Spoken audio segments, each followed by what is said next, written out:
یہ اب بڑھتے ہیں اپنے اگلے برج کی طرف، جو کہ برج قوس، اور آپ کو بیان کرتے ہیں کہ 11 سے 20 جون کا یہ اشرہ ان کے لیے کیا کچھ لے کر آ رہا ہے۔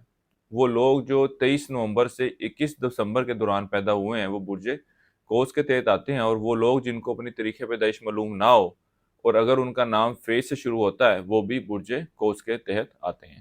ان دنوں میں برج قوس والے اپنا وقت شریک حیات اور اولاد کے ساتھ گزارنا پسند کریں گے، اور اس بات کے بھی کبھی امکانات ہیں کہ یہ اولاد اور شریک حیات کے ساتھ سیر و تفریح کے لیے جائیں۔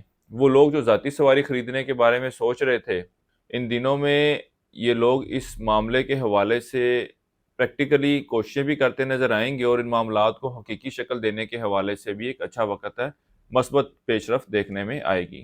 بیرون ملک سفر کے حوالے سے بھی ایک اچھا وقت ثابت ہوگا۔ اس کے علاوہ وہ لوگ جو بیرون ملک جانے کی کوشش کرنا چاہتے ہیں، ان کو چاہیے کہ ان دنوں میں ضرور کوشش کریں، تعلیم کے حوالے سے ہو یا نوکری کے حوالے سے ہو یا امیگریشن کے لیے اپلائی کرنا ہو، ان دنوں میں ضرور کوشش کریں، اللہ کے فضل و کرم سے مثبت رزلٹ آئیں گے۔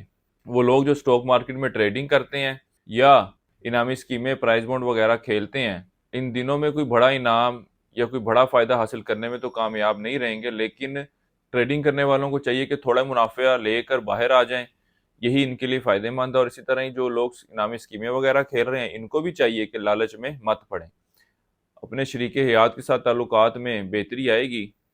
وہ افراد جن کے شریک حیات سے معاملات کافی کشیدہ ہو چکے تھے، خراب تھے، یہ وقت ایسا وقت ہے کہ اب معاملات میں بہتری کے حوالے سے کی گئی کوششوں کے مثبت نتائج رونما ہوں گے۔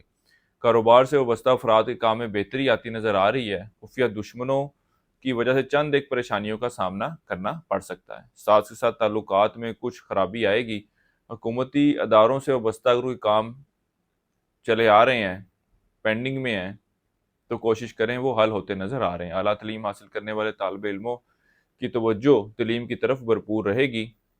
شادی بیاہ اور اس طرح کی دیگر تقریبات میں شرکت کچھ کم کریں گے۔ قانونی نوعیت کے مسائل درپیش ہیں تو کوشش کریں ان کا بھی حل نکلتا نظر آ رہا ہے۔ اس عرصے کے لیے ایک وظیفہ آپ کو بتا رہا ہوں، یا اللہ یا رشید، 3 تسمیہ آپ نے اسی کرنی ہے روزانہ ظہر کی نماز کے بعد، اور اللہ تعالیٰ سے اپنے معاملات میں بہتری کے لیے دعا کریں۔ اس کے علاوہ حسب توفیق چنے کا صدقہ کرتے رہیں۔ اس عرصے کی 7 تاریخیں آپ کی 11، 15 اور 16 جون کی ہیں، اور اس عرصے کی نحس تاریخ آپ کی 17 جون کی ہے۔